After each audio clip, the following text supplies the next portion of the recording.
Topic is cross matching. Cross matching क्या होती है? Why we use to do the cross matching? ये क्यों ज़रूरी है? कोशिश की है हमने आप लोगों को पढ़ाने की। उम्मीद करते हैं कि आपको चीज़ें समझ में आएंगी, और अगर कोई चीज़ समझ में नहीं आती है तो आप डायरेक्टली हमसे कॉलेज के व्हाट्सएप ग्रुप पे कांटेक्ट कर सकते हैं। तो आज का हमारा टॉपिक है क्रॉस मैचिंग। क्रॉस मैचिंग, जैसा कि नाम से पता चल रहा है, क्रॉस मैचिंग, मैच करना, किसी भी चीज़ को मैच करना और क्रॉस मैच करना। जैसे हम क्रॉस चेक करते हैं किसी चीज़ को, ऐसे ही क्रॉस मैच करना। क्या क्रॉस मैच करते हैं? ये प्रोसेस है, इसको हम यूज़ करते हैं ब्लड बैंक्स के अंदर। ब्लड बैंकिंग के अंदर जब हम डोनर का ब्लड रेसिपिएंट को डोनेट करते हैं और जब उसको ट्रांसफ्यूज़ करते हैं ब्लड, तो उसके अंदर रेसिपिएंट के अंदर किसी भी तरह की कोई भी प्रॉब्लम्स ना आए, किसी भी तरीके की कोई कॉम्प्लिकेशंस ना आए, उसके लिए हम यूज़ करते हैं क्रॉस मैचिंग। तो जैसा कि डेफिनेशन से आपको पता चल रहा है, cross matching is a procedure performed prior to a blood transfusion to determine whether donor blood is compatible और इनकम्पैटिबल विथ रेसिपिएंट ब्लड। तो इसमें हम ये चेक करेंगे कि जो डोनर का ब्लड है वो रेसिपिएंट्स के ब्लड से कंपैटिबल है या नहीं है। ऐसा ना हो कि ब्लड कंपैटिबल ना हो और हम उसको डोनेट कर दें, ब्लड ट्रांसफ्यूज़ कर दें और ब्लड ट्रांसफ्यूजन के बाद में हमको कॉम्प्लिकेशंस दिखाई दें उसके। तो उन सब चीज़ों से बचने के लिए हम पहले ही ब्लड की, डोनर की और रेसिपिएंट की ब्लड की कंपैटिबिलिटी चेक करेंगे कि जो डोनर का ब्लड है वो रेसिपिएंट के ब्लड से कंपैटिबल है या नहीं है। तो ये जो प्रोसेस है चेक करने का, कंपैटिबिलिटी चेक करने का जो प्रोसेस है, उसको हम क्रॉस मैचिंग कहते हैं। Compatibility is determined through matching of different blood groups, the most important of which are the ABO and RS system। जैसा कि आप जानते हैं कि जब हम ब्लड को कंपैटिबिलिटी चेक करते हैं तो उसके अंदर हम बहुत सारे ग्रुप सिस्टम्स चेक किया जाता है। उसमें से जो मोस्ट इम्पॉर्टेंट होता है वो हमारा ABO ग्रुप होता है और RH ग्रुप होता है, जिसमें हम RH कंपैटिबिलिटी चेक करते हैं कि जो डोनर का ब्लड है वो रेसिपिएंट के ब्लड से कंपैटिबल है या नहीं है, by directly testing for the presence of antibodies against a sample of donor tissues or blood। by directly testing for the presence of antibodies, हम क्या चेक करेंगे उसके अंदर? presence of antibodies, कि उसके अंदर कोई ऐसी एंटीबॉडी तो नहीं है जो डोनर का रेसिपिएंट का, डोनर का ब्लड जब हम रेसिपिएंट को ट्रांसफ्यूज़ करें तो रेसिपिएंट के अंदर कोई ऐसी एंटीबॉडी तो नहीं है जो उसके ब्लड को कंपैटिबल ना समझे। तो उसके लिए हम ये चेक करते हैं। हमारा जो पर्पस होता है इसका, purpose of cross matching, the purpose of cross match is to exclude the presence of any antibody. हमारा पर्पस होता है इज़ टू एक्सक्लूड द, हम ताकि पता लगा सकें कि कोई प्रेजेंस ऑफ एनी एंटीबॉडी, किसी भी तरीके की कोई एंटीबॉडी उसके अंदर प्रेजेंट तो नहीं है रेसिपिएंट के सीरम के अंदर, जो डोनर के सेल्स के साथ में ट्रांसफ्यूज़ हो जाए, कोई रिएक्शन शो कर दे जब हम ब्लड ट्रांसफ्यूज़ करें, या वाइस वर्सा डोनर के सेल्स से अंदर कोई ऐसा, डोनर का सेल्स उसके सीरम के साथ में, रेसिपिएंट के साथ में कंपैटिबल है या नहीं है। तो यही चीज़ हम चेक करते हैं, क्रॉस मैचिंग कहलाती है। क्रॉस मैचिंग करने के दो तरीके होते हैं हमारे, मेजर क्रॉस मैच और माइनर क्रॉस मैच। हम बात करेंगे सबसे पहले मेजर क्रॉस मैच के बारे में। Major cross match is testing of recipient's serum with donor's red cells। इसमें हम क्या करेंगे कि जो रेसिपिएंट है जिसको हम ब्लड ट्रांसफ्यूज़ कर रहे हैं, उसके सीरम को डोनर के रेड सेल से क्रॉस मैच कराते हैं टू चेक द कंपैटिबिलिटी। तो इसके लिए हमको क्या करना होगा? हमको 2 टेस्ट ट्यूब लेनी पड़ेगी। हमको डोनर का और रेसिपिएंट के दोनों के ब्लड के अंदर से सीरम को अलग सेपरेट करना पड़ेगा और सेल्स को अलग से वॉश करना पड़ेगा। सेल सस्पेंशन, जैसा कि आप जानते हैं, हमने सेल सस्पेंशन की क्लासेस पहले आपको ले रखी है, उसमें सेल सस्पेंशन बनाने का तरीका बता रखा है। उसी तरीके से हम सेल सस्पेंशन बनाएंगे, डोनर का भी सेल सस्पेंशन बनाएंगे और रेसिपिएंट का भी सेल सस्पेंशन बनाएंगे। दोनों के सेल सस्पेंशन बनाएंगे और दोनों के ही सीरम को डिफ्रेंशिएट अलग अलग स्लाइड्स में सेपरेट करेंगे। तो अब हमारे पास में 4 टेस्ट ट्यूब्स होंगी। एक के अंदर होगा डोनर का, एक 4 टेस्ट ट्यूब होगी, एक के अंदर होगा डोनर का सिरम, डोनर का सेल सस्पेंशन, रेसिपिएंट का सिरम और रेसिपिएंट का सेल सस्पेंशन।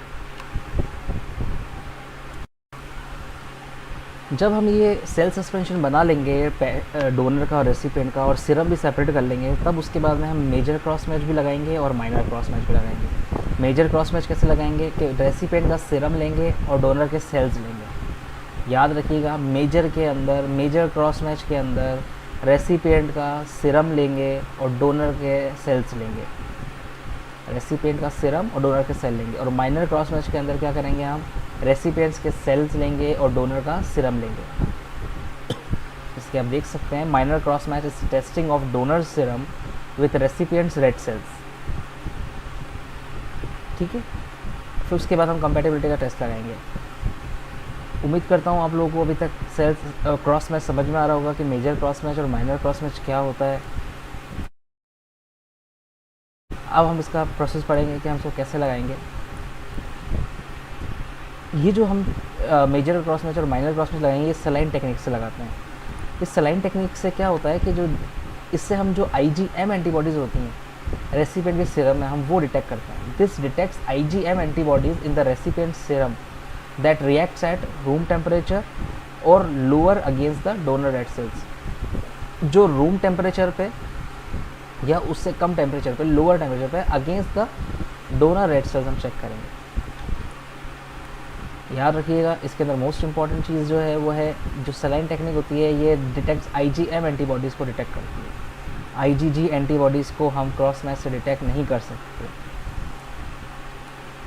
मेथड, हमने एक टेस्ट ट्यूब ली, प्लेन टेस्ट ट्यूब ली, उसके अंदर हमने 2 ड्रॉप रेसिपिएंट का सिरम डाला। एक लेबल टेस्ट ट्यूब के अंदर put 2 drops of recipient serum in a label test tube, add 1 drop of 2 to 5% donor red cell suspension। उस टेस्ट ट्यूब में जिसमें हमने 2 ड्रॉप रेसिपिएंट का सिरम डाला, उसी के अंदर अब हम 1 ड्रॉप जो हमने डोनर का सेल सस्पेंशन बना रखा था, डोनर का जो 2 से 5% रेड सेल सस्पेंशन जो बना रखा था, उसकी 1 ड्रॉप डालेंगे। मिक्स करेंगे टेस्ट ट्यूब को, जिसके अंदर हमने डोनर के 2 ड्रॉप 1 ड्रॉप सेल्स लिए हैं और रेसिपिएंट के 2 ड्रॉप सिरम लिए हैं। उन दोनों को हमने एक टेस्ट ट्यूब में डाला, उसको हम अच्छे से मिक्स करेंगे और इंक्यूबेट करेंगे 5 से 10 मिनट्स तक रूम टेम्परेचर के ऊपर। इंक्यूबेट करने के बाद में हम क्या करेंगे, सेंट्रीफ्यूज करेंगे 1000 RPM पे for 1 minute. After centrifugation we will observe for haemolysis और एग्लूटिनेशन। हम हीमोलाइसिस या एग्लूटिनेशन के लिए उसको ऑब्जर्व करेंगे।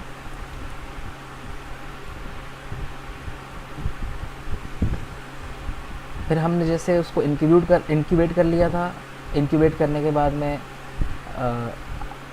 हम उसके अंदर एग्लूटिनेशन चेक करेंगे। If we find any kind of agglutination और हीमोलाइसिस, अगर हमको एग्लूटिनेशन या हीमोलाइसिस अगर दिखता है तो हम क्या बोलेंगे कि ये ब्लड कंपैटिबल नहीं है। तो याद रखिएगा, ब्लड को कंपैटिबल होने के लिए, डोनर के ब्लड को रेसिपिएंट के लिए कंपैटिबल होने के लिए इस टेस्ट के अंदर जो कंपलसरी है वो है नेगेटिव रिजल्ट। हमें किसी भी तरीके का एग्लूटिनेशन नहीं दिखना चाहिए, किसी भी तरीके का हीमोलाइसिस नहीं दिखना चाहिए। अगर एग्लूटिनेशन प्रेजेंट है या हीमोलाइसिस प्रेजेंट है, this means that blood is not compatible. Confirm all negative results under the microscope. और जब हम इसको सेंट्रीफ्यूज कर लेंगे, तब हम इसको स्लाइड के ऊपर लेके माइक्रोस्कोप से कंफर्म करेंगे and we will confirm for the agglutination और हीमोलाइसिस ऑफ द सेल। इसका इंटरप्रिटेशन क्या निकलेगा, एग्लूटिनेशन और haemolysis indicates incompatibility of donor and recipient blood. अगर एग्लूटिनेशन होता है या हीमोलाइसिस होता है तो हम क्या पता चलेगा इससे कि ये इनकम्पैटिबल है। क्या इनकम्पैटिबल है, डोनर और रेसिपिएंट के ब्लड एक दूसरे के लिए इनकम्पैटिबल है। अब इस टेस्ट की एक लिमिटेशन है, जैसा कि मैंने आपको पहले बताई थी कि the technique does not detect clinically significant IgG antibodies. ये IgG एंटीबॉडीज़ को डिटेक्ट नहीं करता, ये सिर्फ और सिर्फ IgM एंटीबॉडी को डिटेक्ट करता है। तो मेजर माइनर क्रॉस मैच है, उसका जो लिमिटेशन क्या है, ये लिमिटेशन है कि ये IgM एंटीबॉडीज़ को ही डिटेक्ट करता है, IgG एंटीबॉडीज़ को ये डिटेक्ट नहीं करता।